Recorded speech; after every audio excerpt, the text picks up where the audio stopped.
យ៉ាងតារាហានតា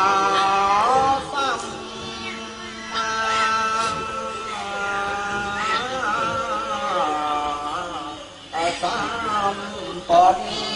នសា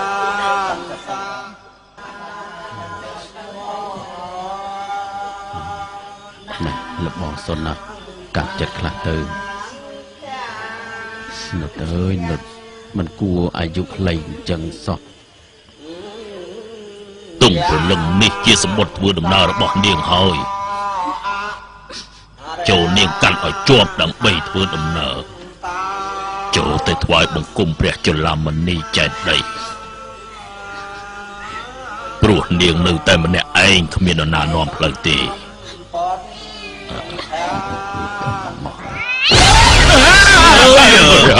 ไม่ឆ្មាเถอะជួយរៀបចំមកនាងไม่ទេជួយសង្កត់នាងចុះមកជួយសង្កត់នាងចុះមកចាប់ទៅសៃវាទាញទេមើលទៅ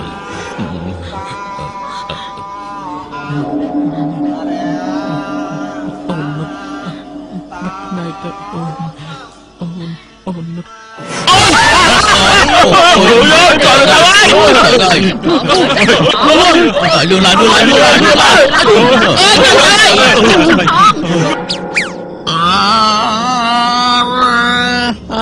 តោសម្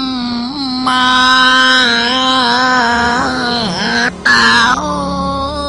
ទៅអើយសនើហើយអូ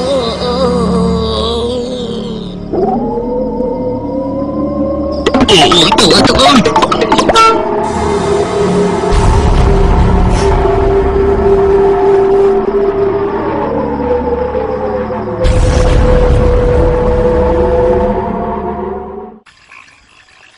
ឆាប់សិន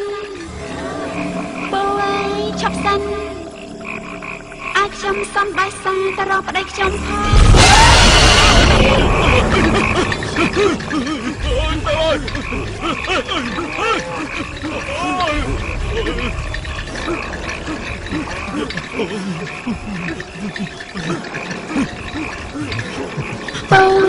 កំបោលេងពេក